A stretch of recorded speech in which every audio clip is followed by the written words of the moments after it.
El 7 de octubre de 1970 llegaba al gobierno el general Juan José Torres González. Se había producido una grave crisis militar y el país en realidad comenzaba a vivir una seria polarización entre quienes creían que el socialismo estaba a la vuelta de la esquina y quienes establecían un miedo a la posibilidad de un gobierno comunista en el país. Así llega el 7 de octubre.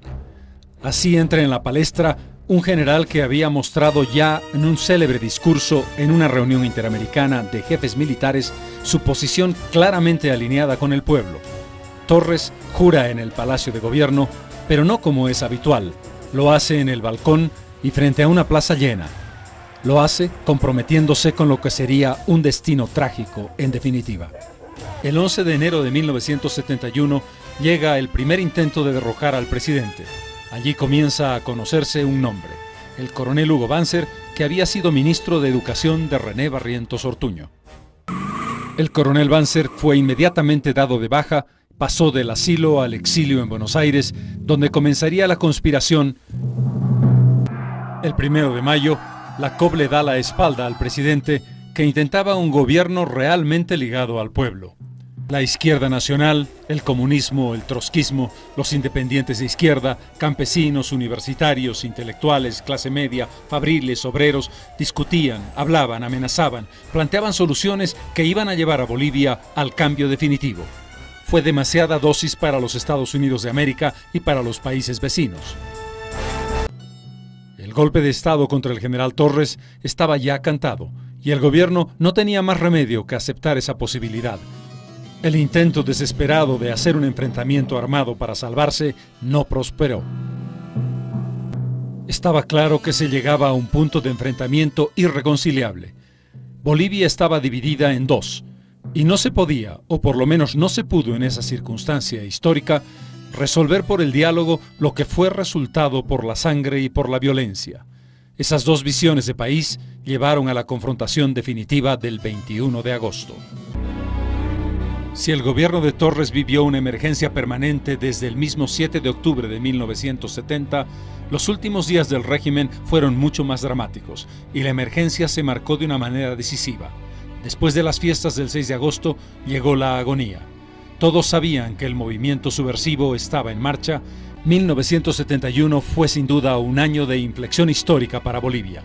Allí estaba el pueblo boliviano y protagonista de siempre en la lucha y en la sangre, y en la cabeza dos nombres, Juan José Torres y Hugo Banzer Suárez.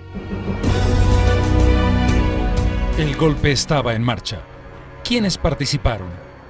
En la parte objetiva, en aquella que se vio y que luego asumió el poder, fuerzas políticas muy importantes, Falange Socialista Boliviana y el Movimiento Nacionalista Revolucionario. Comenzaba así la historia imposible de la unión entre Falange y el movimiento. Una parte porque la otra, con Hernán Siles Suazo, estaba en la izquierda, al ejército. El regimiento Colorados tampoco pudo apoyar al general Torres, que finalmente se asiló en una embajada en la noche del 21. La tarde de ese día, la decisión tomada por el regimiento Tarapacá volcó definitivamente las cosas a favor de los golpistas. La entrada de los tanques a La Paz definió la posibilidad de que Banzer, preso en un cuartel policial, pueda trasladarse a Palacio de Gobierno victorioso.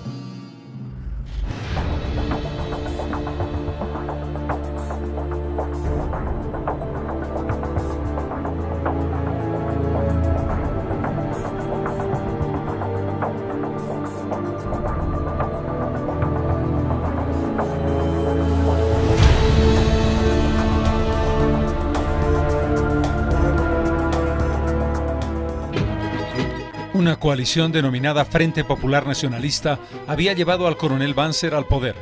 La conformaban el MNR de Paz Estenssoro y la Falange de Gutiérrez Gutiérrez. Estaban también, por supuesto, las Fuerzas Armadas de la Nación. Banzer estaba rodeado de gobiernos militares. Era el momento en América Latina. Augusto Pinochet saca a la luz el proceso llamado Operación Cóndor en la época de la dictadura en la que participó Banzer en su primer gobierno. Un sistema de inteligencia entre varias dictaduras latinoamericanas que costó la vida a centenares de miles de personas. Allí estaban Videla en la Argentina, en uno de los gobiernos más terribles y sangrientos que haya vivido no solo la Argentina, sino el continente.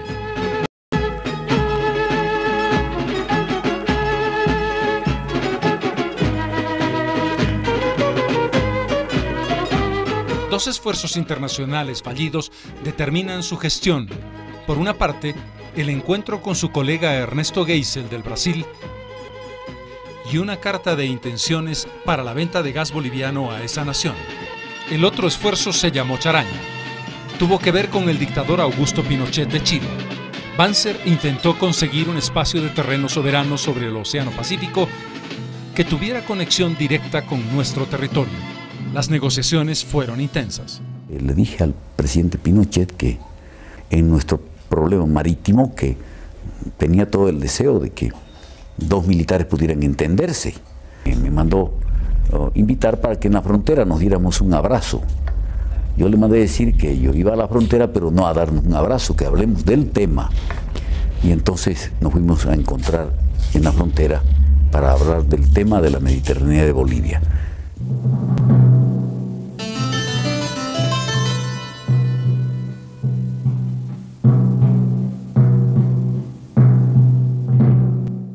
El abrazo de Charaña fue un gran intento boliviano que todos recuerdan.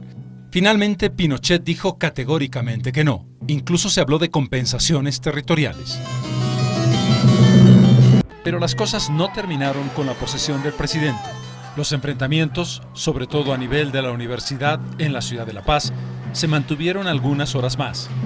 La intervención militar fue implacable. Los tanques llegaron delante de las puertas del monobloc y los aviones atacaron ese edificio. Después de una amenaza, disparos y varios muertos, los universitarios sobrevivientes tuvieron que bajar por la avenida Arce, manos en la cabeza, rodeados de soldados y acompañados por tanquetas. Era el comienzo del fin de un proceso universitario que se había denominado revolucionario en abril de 1970. El profundo carácter represivo de los primeros 2 años del gobierno del coronel Banzer. No había posibilidad de dar tregua alguna al enemigo. El enemigo era en ese momento la izquierda y quienes pensaban desde el punto de vista marxista, los sindicatos, los periodistas, los sectores progresistas del país. Comenzó una secuela interminable de exilios, de cárcel y muy frecuentemente de torturas. La violencia se ejerció sin contemplaciones.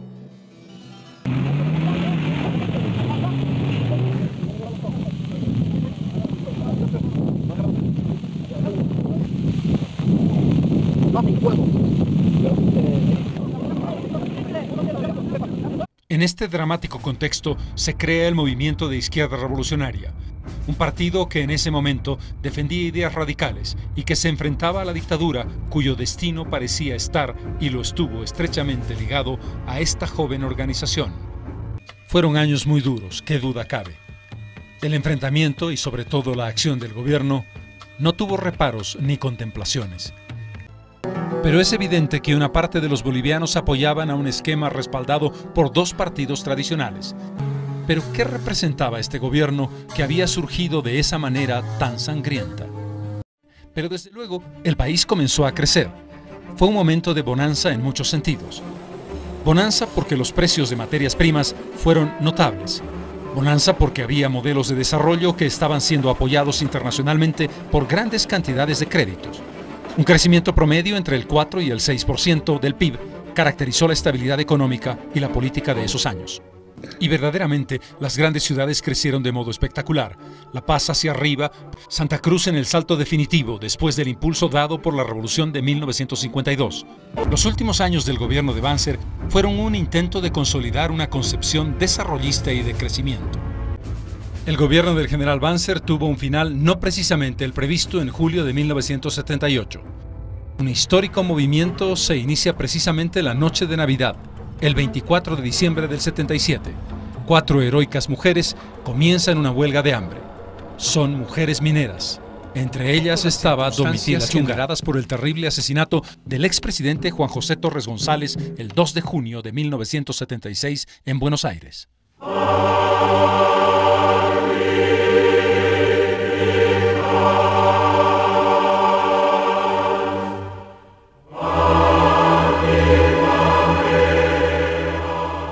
Los restos de Torres fueron enterrados en nuestro país varios años después. Fue en 1984. El general Banzer y quienes con él son responsables, aunque en distinta medida, de los delitos que hemos mencionado, intenta lo que ya se ha hecho costumbre en él y en sus seguidores, ampararse con una absoluta falta de valor civil en centenares de funcionarios a quienes atribuye el mismo grado de responsabilidad que él no puede eludir como expresidente de la República. General Banzer, mi hijo José Carlos, fue detenido el 23 de diciembre de 1971 y encarcelado en la prisión del Pari en Santa Cruz.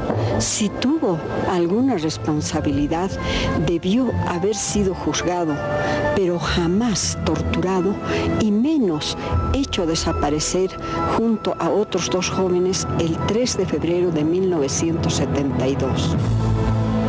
General, hace más de 25 años que no sé dónde poner estas flores.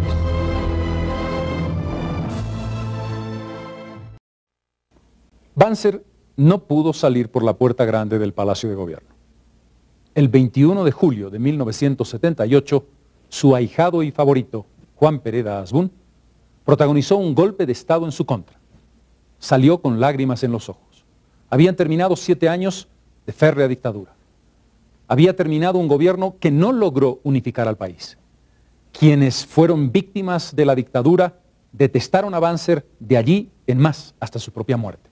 Quienes consideraron que el eslogan Orden, Paz y Trabajo funcionaba, fueron fieles seguidores del general cuando se convirtió a la democracia, probablemente por razones de conveniencia más que por razones de convicción. En todo caso, fueron 7 años que marcaron la historia.